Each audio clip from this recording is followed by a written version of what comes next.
Okay, so basically a matrix or a matrix is a rectangular array of elements.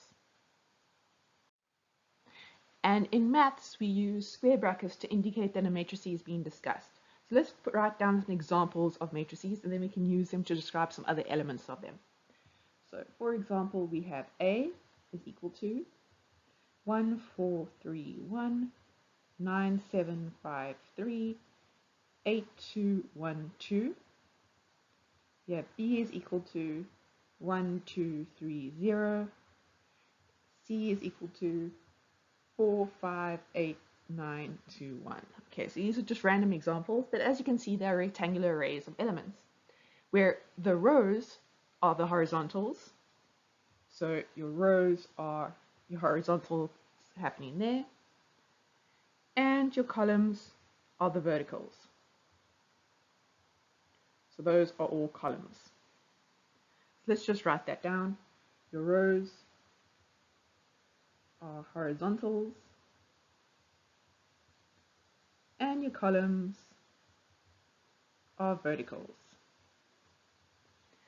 Now, when we describe matrices, we describe them by their size, and their size is given with the row by the column. So when you're describing, say, A, for example, that will be your purple by your blue, your row by your column. Okay, so when we describe a matrix, it's row by column, and that is the size of the matrix when you have row by column. So for our examples, A is a 3 by 4 matrix. B is a 2 by 2. And again, it's row by column. And C is a, hopefully you figured it out, a 2 by 3.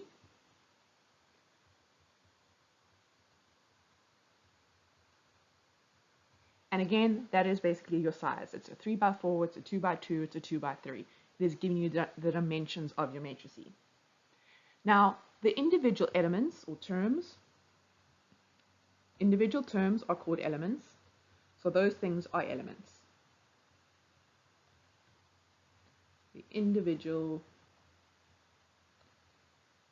terms. And they are usually defined or described by a small letter a with a subscript I and j. So you'll have a, I, j, where your I and j are going to represent the row and the column that they come from. So where I is the row it is in, and your j is the column it is in.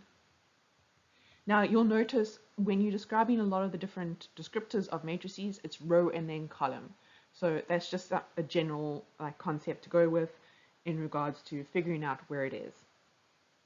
Okay, so let's just do an example. So if we take matrix A, so let's do that. Matrix A, it has elements Aij. Now you can use Aij just in general, kind of like when you have your arbitrary UVs for vectors and so on. But what I'm going to do here is I'm going to use the small letter of the name of the matrices. So for A, it's going to have a small letter A indicating its elements. For B, it's going to have a small letter B indicating its elements and so on. So if we had to ask you for, let's go with A, 3, 1. So what's that saying? Is it saying the third row and the first column? So A, 3, 1 is equal to, and let's go there, 1, 2, 3, and the first column, so it's this one over here. So it's equal to 8. And if we were looking for A2, 3, let's go through that again, and let's just take away this red.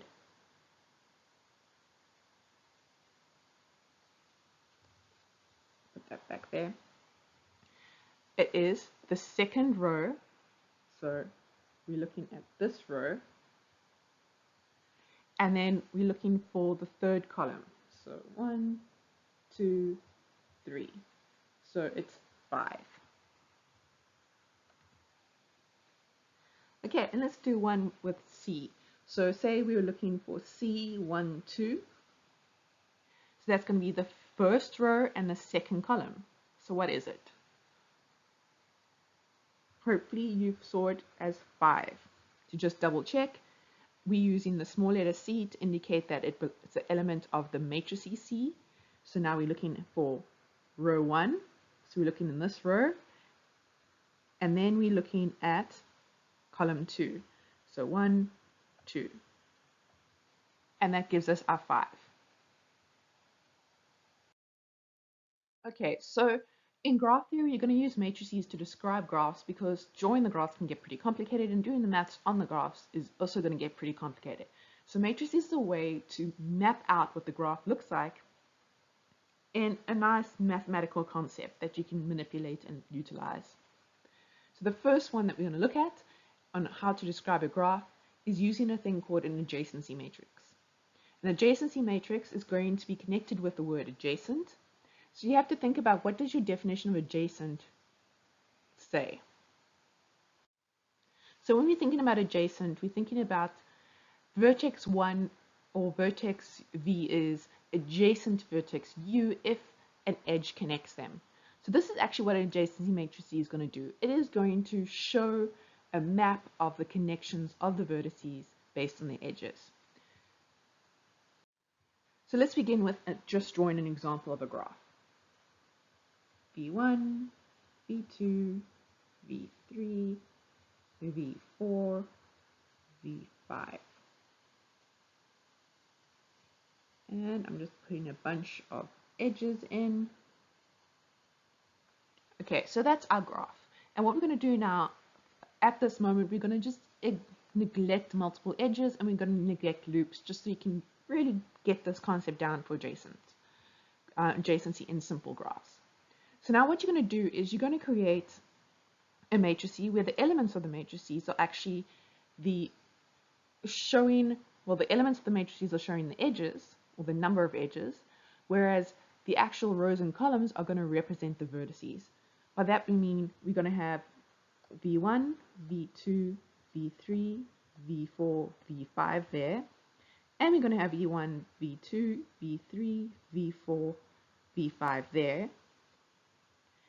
And it's kind of just going to be a map where you basically say, does an edge exist between them?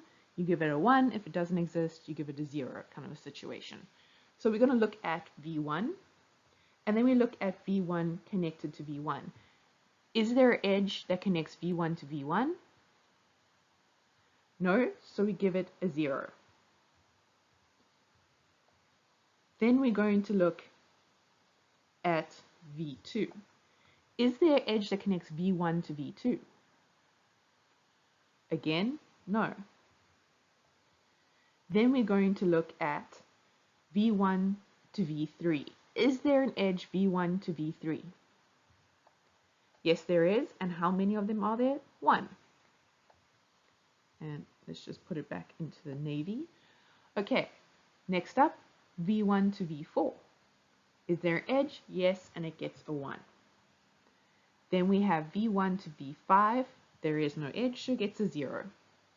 And we're going to basically go through every single one of these, so every single one of these rows with the columns to show whether or not an edge exists between the two vertices.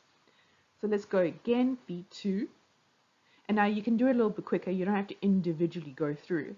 So if you look here at your graph, so we're looking at the graph for a second. Where is there an edge connecting V2 to V3? So V2 to V3, we can put a 1 there. Are there any other edges that are connected to V2? No, so the rest of them are going to be 0. And then we can go look at V3. So if we look at V3, it has 3 edges connected to it. So in this row, there should be 3 1s. So let's go through it. We say V3 connects to V1, V3 connects to V2, and I put the 1 in the wrong place there. V3 connects to V2, and V3 connects to V4. So we have all the 1s there. So we have the 3 1s, the degree 3, and you see the 3 coming up in that row. So let's just fill in the rest of it. Okay, then let's go look at V4. So we look at V4, and V4 is connected to V3 and V1. So V4 is connected to V1 and V3, and the rest are 0. V5, it's connected to nothing, so it's just a solid 0 row. Now, what we can do is we can take away the mapping situation to show you how it is actually just a matrix. So if we take that away, bring in our square brackets, we say A is equal to, there we have the adjacency matrix that describes the graph G, if that graph is labeled G. Now there's some pretty cool things about this, so we're not going to do the definition yet. I just want to show you some cool things because we've already technically started bringing it up. So when we look at V3, so it's this one over here. If you sum that row up, you get the degree of the vertex V3. So the sum of the row is equal to the degree of that vertex. But you could also do it by a column. So this is also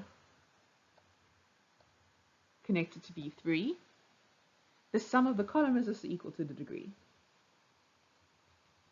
of that vertex.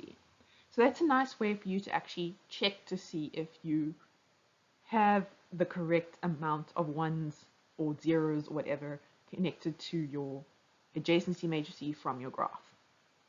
So summing the row of the adjacency matrix gives you the degree of that vertex that's represented by that row, and summing the column of the adjacency matrix also gives you the degree of the vertex that is being represented by that column. Now there is one other really cool thing in simple graphs. So when you're drawing simple graphs, the very nice thing about this is, firstly, the way that you describe an adjacency matrix, it's the vertices are the rows and the vertices are the columns. So it's always going to be a square matrix, where the fact that it's like n by n, the order of it is going to be n.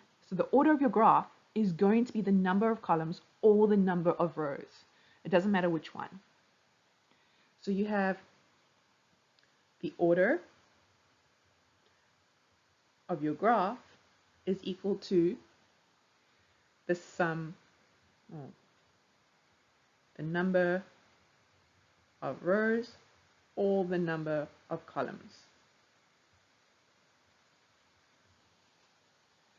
Then there's another concept, and this is where when you're looking at this and when you're plotting it, you're going to see that it's actually a symmetric matrix. And that means that if you take it and flip it along the diagonal, you're going to get the same matrix coming out. So you can see that with that 1 and 0, flip it and you get that 1 and 0. And this is going to happen with adjacency matrices when the graphs are simple, because of the way that you set it up. Because remember, this is V1, this is V2, this is V3, this is V4, and this is V5. And again, this is V1, this is V2, this is V3, this is V4, and this is V5. So you're kind of doubling up your description of your edges, because remember, your edge has to be connected to another vertex. And particularly if it's a simple graph, in other words, there's no multiple edges and no loops, this is going to be a situation of it has to be connected to another vertex. So this triangle is describing all the edges,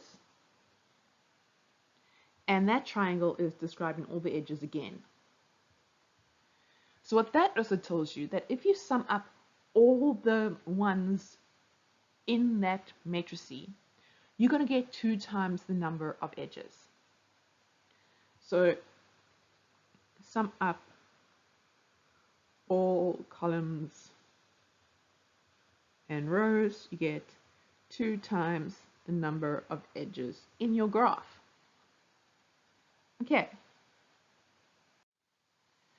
So let's do the definitions and then let's do another example where you can solidify what I've just said here. Okay, so let's go through the definitions that I introduced using that example. So first up is, what is an adjacency matrix? So let G be a labeled simple graph. And that means it's a graph without any multiple edges or loops of order n. Okay, so it has n vertices. Then the adjacency matrix, in other words, the matrix that is going to describe which vertices are adjacent to the other vertices, is given by, and we have adjacency matrices of the graph G is equal to, and we have Aij, so those are the elements, so stating that the elements are going to come out there, where it's an n by n matrix, and that makes sense because again your rows and your columns are describing the vertices, so it has to be a square in that regard, where each element of the matrix is going to be a 1 if your Vi and your Vj is an element of your edge set. In other words, they are connected by an edge, and a 0 otherwise. So let's just repeat that. So we have G as a labeled simple graph of order n. So it's a graph with n vertices. And it's a simple graph, it means it doesn't have multiple edges or parallel edges, and it doesn't have loops. Then the adjacency matrix, which is describing your graph in terms of, like a mathematical concept, is given by a matrix, which a matrix of G, where it is an n by n size, and each element or term of the matrix is described by this set of rules. So it's described by this set of rules here, where it's 1 if there is an edge between Vi and Vj. In other words, if there's an edge between like V1 and V2 or V1 and V3 and so on. So that's what that's saying. If Vi, Vj is the element of the edge set. In other words, it's 1 if there is an edge that connects V1, Vi to Vj, and 0 otherwise. Okay, so let's do another example before we continue on setting up the adjacency matrix. Okay, so let's use V1, V2, V3, V4, V6, and V5.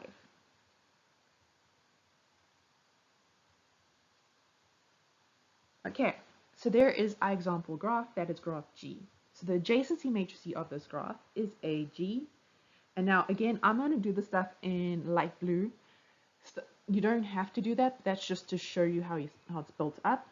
So we're going to have V1, V2, V3, V4, V5, and V6. And V1, V2, V3, V4, V5, and V6.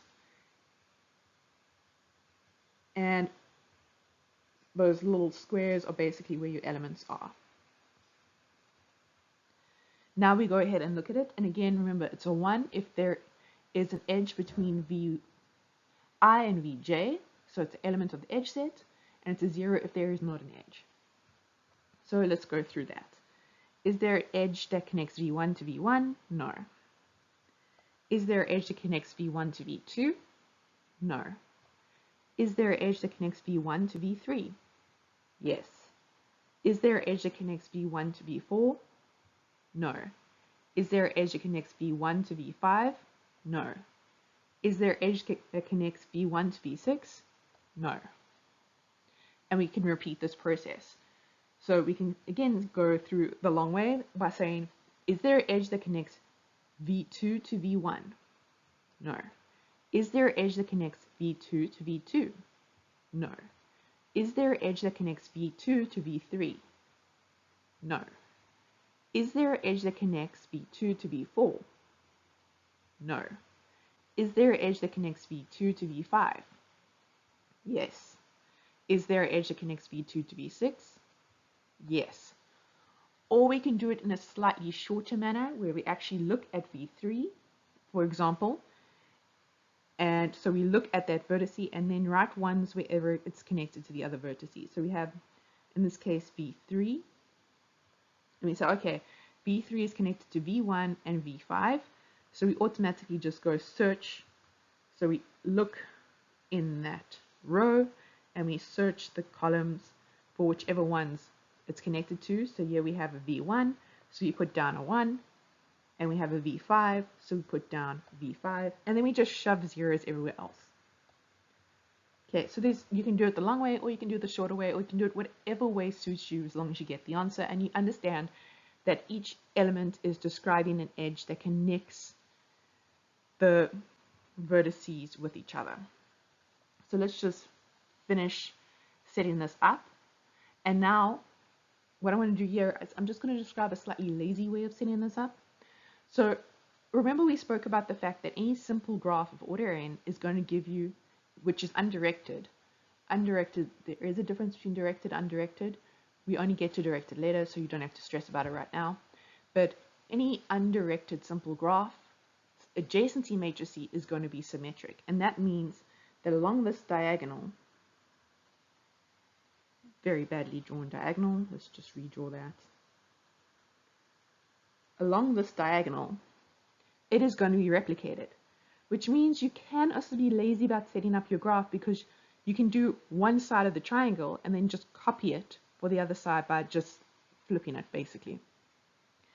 So things that we're still missing are this part over here. So we could actually look and go, okay, V4, is V4 connected to V5? Yes. So we can actually just put it in there. And then we say, is V4 connected to V6? No. And we say, is V5 connected to V6? No. And then is V6 connected, well, we already know this, to V6? No. So we have that 0, 0, 0 we can all fill in there. And then we can just flip the graph over. And you'll see that by just taking it across. So you take this triangle and you flip it so it fits in. Or you can just go ahead and write it out. Okay, so let's go ahead and just finish this off the long way. So is V4 connected to V1? No. Is V2 connected to V4 or V4 connected to V2? No. Is V4 connected to V3? No. Is V5 connected to V1? No. Is V5 connected to V2? No. Yes. Big yes. And how can I check this to make sure if I'm messed up? And that's actually why I'm doing this now. So if we're looking at this and we look at the symmetry of the graph, we've already now noticed we've messed up the symmetry. So we know that something's gone wrong because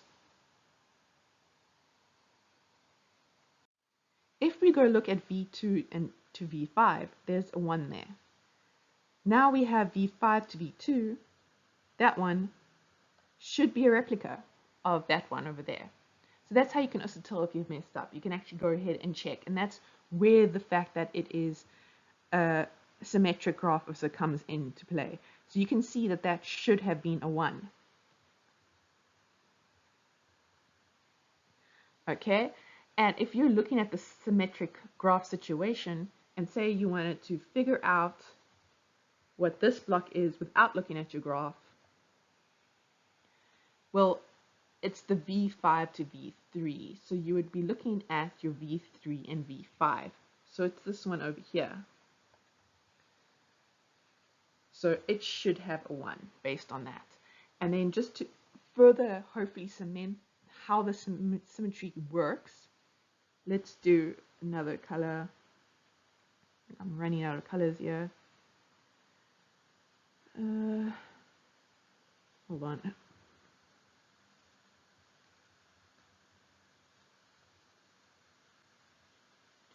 V4 to V5, V4 to V6, no. 0, 0, V5 to V6, no. Okay, so now I have freed up a color. This one over here should be represented by this one over there. So that should be a 1. So let's actually just go double check that. So if you go and look, we say V5, V5 to V1, 0. V2, V5 to V2, that's a 1. V5 to V3, that's a 1. V5 to V4, that's a 1. Then we say V5 to V5, that's a 0. And V5 to V6, that's a 0. So it does work out. So if you're going to be looking at, when you do the symmetry, you will notice here you have your column, it becomes that row. So let's actually see it play out one more time. So let's, without looking at the graph, fill in V6. So we take in this and we put it down. 0, 1, 0, 0, 0. Let's double check that it's actually correct. So we go through and V6 is only connected to V2. And that is true.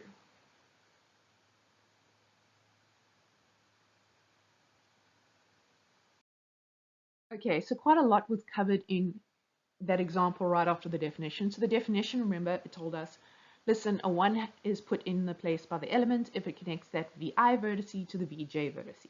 And then we spoke about some of the concepts, particularly if it's a simple graph. In other words, it doesn't have multiple edges and doesn't have loops. The adjacency matrix is going to be symmetric, and that is because it's describing you connecting your V2 to your V5, and because it's undirected, there's going to be a 1 no matter what, because they connect to each other. And that means that you can take your row and make it and describe it in terms of your column and vice versa. In other words, the symmetry is there. So you can do it the long way, where you can do each individual element, or you can learn about the symmetry and actually go play around with it. Okay, next up we have the idea of, previously I spoke about, hey, you can work out the degree of your vertices using your adjacency matrix. So let's go ahead and draw an example regarding that. So we said that firstly, let's just remind you, the degree of the vertex VI is the sum of the row connected to VI or the sum of the column connected to VI. So let's do an example. So we have V1, V2, V3. And let's just keep it as a very basic graph now. And let's draw the adjacency matrix for it. So AG is equal to, and again, it's going to be V1, V2, V3, V1, V2, V3. And again, you don't have to put those light blue lines in. That is just so that you can start seeing the connection between everything. So there is nothing connecting V1 to itself. V1 is connected to V2. V1 is not connected to V3. V2 is connected to V1. V2 is not connected to itself. V2 is connected to V3. So we have a 1 there. Next up, we have V1 and V3. V1 and V3 is not connected.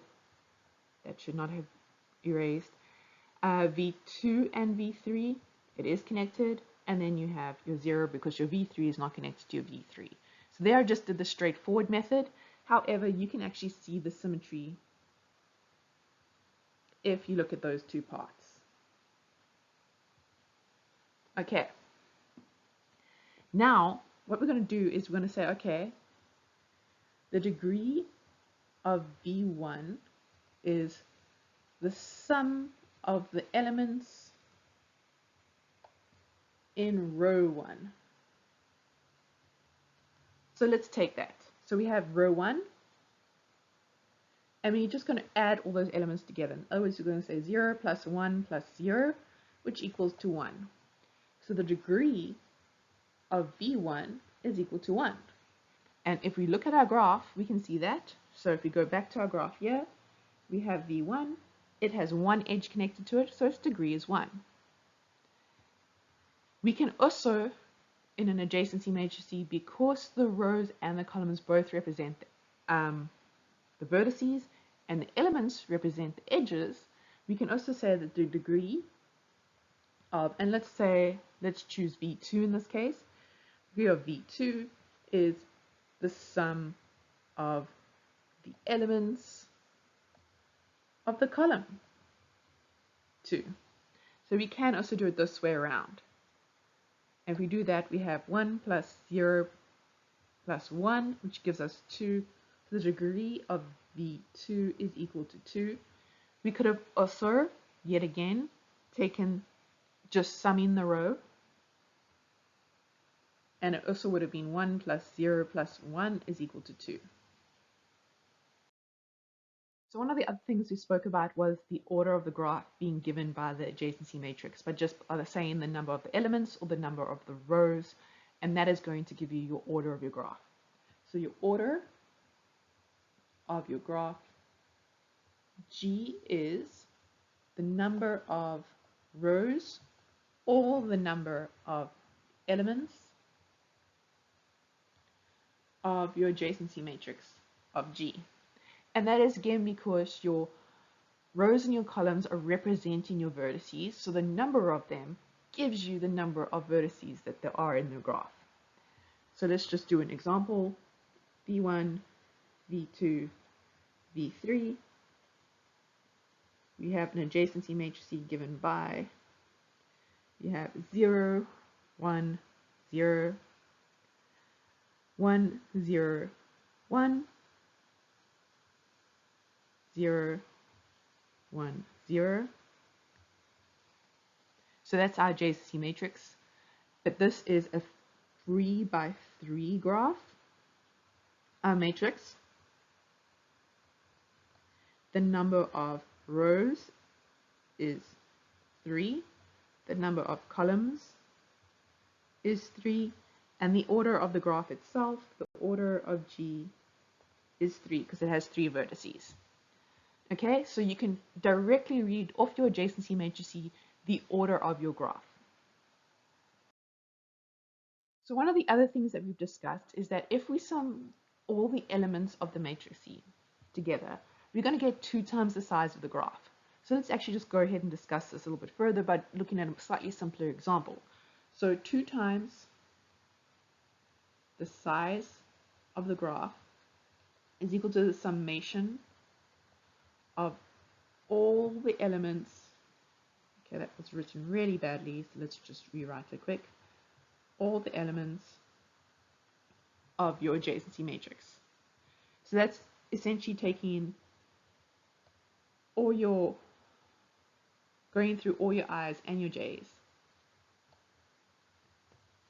So let's do an example to show this.